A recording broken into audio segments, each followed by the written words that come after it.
News में नकली नोटों की छपाई की कहानी तो आपने बहुत सी सुनी होगी, लेकिन क्या आपको पता है कि आखिर भारत सरकार के द्वारा असली नोटों को कैसे छापा जाता है, कहां कहां पर होती है इनकी छपाई और इसको छापते वक्त किसी खास स्याही का प्रयोग होता है जो नकली नोटों को छापने वाले के पास नहीं होता है और इसी से हो जाती है असली और नकली नोटों की पहचान।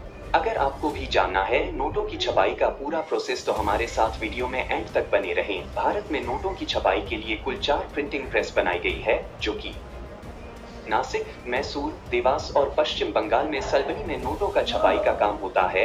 यहाँ पर देवास की बैंक नोट प्रेस और नासिक की करेंसी नोट प्रेस वित्त मंत्रालय के अधीन काम करने वाली security printing and maintaining corporation of India limited के अंतर्गत काम करती है, जबकि मैसूर और सलमानी के प्रेस भारतीय रिजर्व बैंक के सब्सिडियरी कंपनी बीआरबीएन एम्पेल्पर के अंतर्गत काम करती है। नोट बनाने में एक खास तरह के स्याही का इस्तेमाल किया जाता है जिसे स्विट्जरलैंड की कंपनी बनाती है।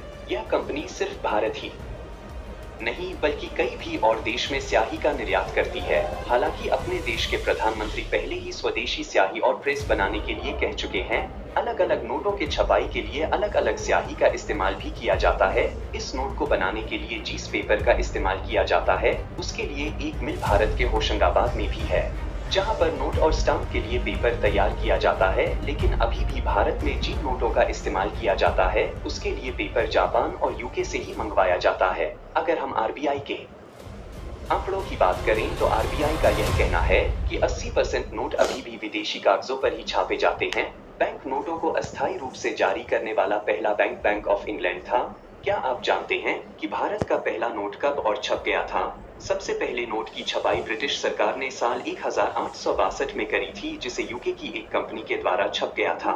लेकिन इसके कई साल बाद यानी 1920 में ब्रिटिश सरकार ने भारत में नोटों को छापने का फैसला किया। अब जब नोटों की इतनी बात हो रही है तो आपके मन में भी यह ख्याल आ रहा होगा कि नोटों को छापने में कितना खर्च आता है। साल 2018 में 2000 के एक नोट को छापने के लिए लगभग 4.18 खर्च आता था, लेकिन बाद में यह घटकर 3.53 हो गया था।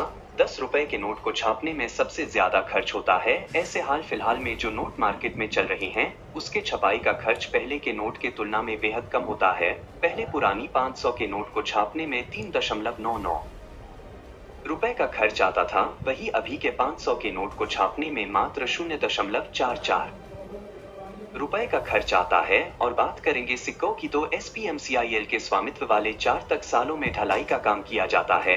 यह 4 तक साल भारत में मुंबई, हैदराबाद, नोएडा और कोलकाता में बने हुए हैं।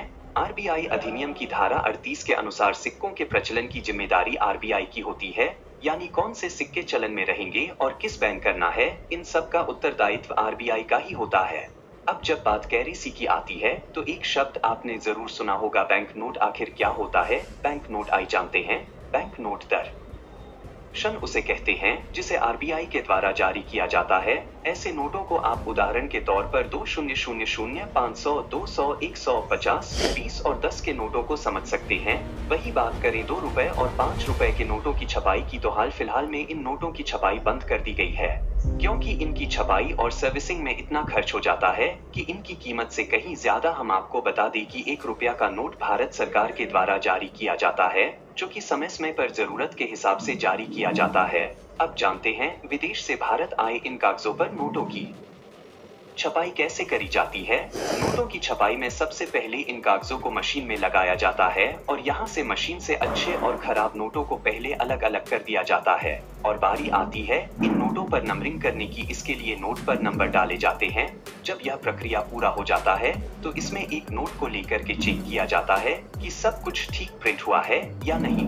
अब अगर आपके दिमाग में यह ख्याल आता है कि खराब नोटों का क्या होता है, तो इस खराब हो चुके नोटों को बैंक में जमा करवा दिया जाता है, जहां से इन खराब नोटों को बैंक के द्वारा मुख्यालय में भेज दिया जाता है। इस खराब हो चुके नोटों को चेकिंग की जाती है और इन नोटों की जगह पर नई नोट छप जाता है। आखिर में यह नोट लोगों तक पहुंचने कैसे हैं? दर्शन आरबीआई के पूरे देश में अलग अलग शहर में ऑफिस है जहां पर छापे गए नोट को पहुंचाया जाता है और इसके बाद बारी आती है नए नोटों की अलग अलग बैंक में सर्कुलेट करने की, जहां से यह नोट आम जनता तक पहुंच जाती है। नोटों की छपाई में एक इम्पोर्टेंट बात होती है और यह है कि यह कोई भी देश जितना चाहे उतना नोट छाप सकता है। तो ऐसा बिल्कुल भी नहीं है कि कोई देश जितना चाहे उतना नोट छाप सकता है। बल्कि इसे सरकार, सेंट्रल बैंक, जीडीपी और विकास दर के हिसाब से ही तय किया जाता है कि नया नोट प्रिंट किया जाना चाहिए या फिर नई साथी में नया नोट छाप जाना चाहिए। यह देखना और तय करना आरबीआई का ही काम होता है।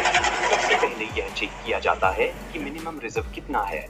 भारत में यह प्रणाली 1957 से शुरू हुई है। आरबीआई को यह अधिकार होता है कि वह अपने रिजर्व में हमेशा 200 करोड़ की संपत्ति रखें और इसके बाद ही आरबीआई सरकार के परमिशन के